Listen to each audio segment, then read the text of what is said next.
కొన్ని సంఘటనలను తరచుగా చూస్తూ ఉంటాం. గుండె బరువెక్కి కొన్నిసార్లు కన్నీళ్లు కూడా వస్తాయి.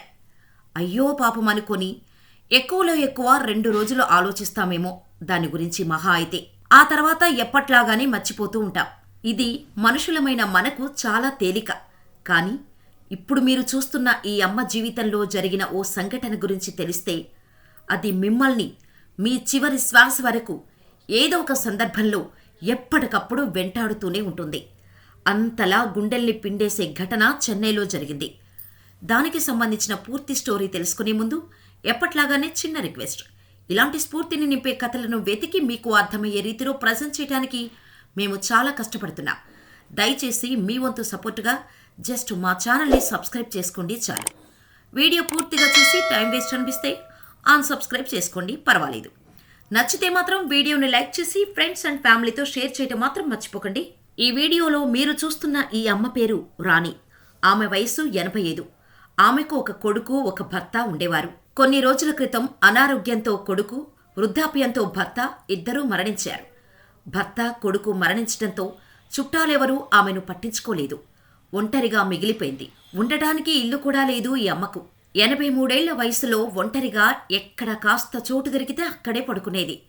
ఎవరేమి పెడితే అదే తింటూ ఉండేది. అలా దుర్భరమైన దీనస్థితిలో బ్రతికిన ఆ అమ్మను తన చుట్టాలు గాని, చుట్టుపక్కన ఉన్న జనాలు కాని ఎవరూ పట్టించుకునేది కాదు. ఎప్పుడైనా చిన్నపిల్లలు కనిపిస్తే వాళ్లల్లో ఒక చిన్నపిల్లలా కలిసిపోయి కాసేపు బాధలన్నీ మర్చిపోయి సంతోషంగా ఆడుకునేది. ఒక్కో రోజు పడుకోటానికి చోటు ఉండేది కాదు. తినడానికి తిండి కూడా దొరికేది కాదు. 83 వయసులో ఆ అమ్మ పడిన నరక యాతన తలుచుకుంటేనే గుండె బరువెక్కుతుంది. అప్పుడు విపరీతమైన వానలు పడుతున్నాయి. తల దాచుకోవటానికి ఆ అమ్మకు ఎక్కడా చోటు దొరకట్లేదు. ఫుట్పాత్పై వానలో తడిచి ముద్దైనా ఏ ఒక్కరూ ఆ అమ్మకు సహాయపడింది లేదు. కొన్ని రోజుల తర్వాత ఆ దగ్గరలో ఉన్న ఒక పబ్లిక్ టాయిలెట్లో చోటు దొరికింది. రాత్రంతా అక్కడే పడుకుని ఎవరైనా బుక్కెడు బువ్వ పెడతారేమో అని బయటకొచ్చేది.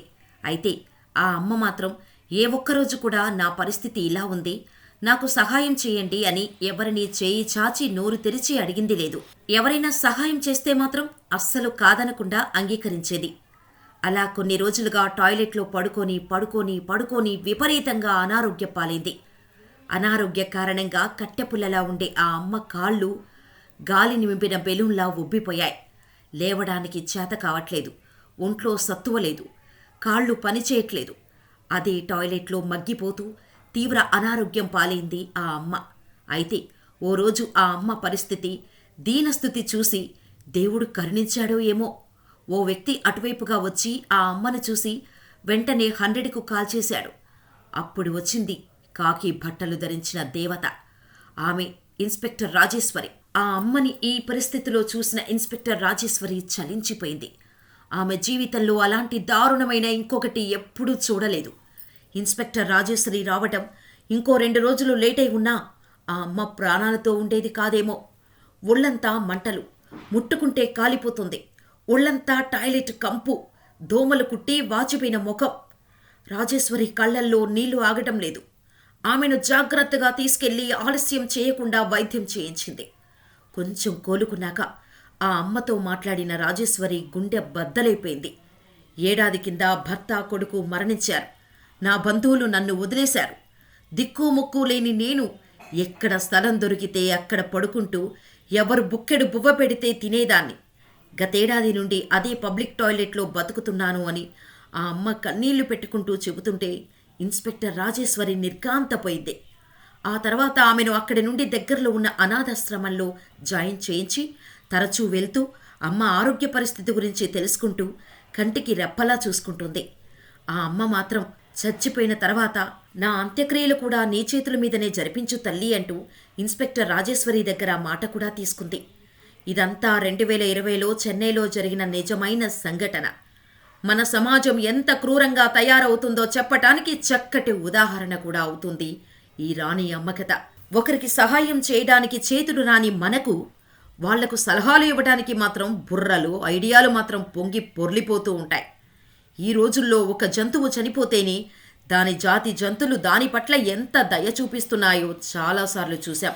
కానీ అలాంటిది ఒక మనిషి మరణిస్తున్నారు అన్నా పట్టించుకొని సమాజం మరణించాక చావు కబుర్లు పెట్టుకోవడానికి సిద్ధంగా ఉంటుంది.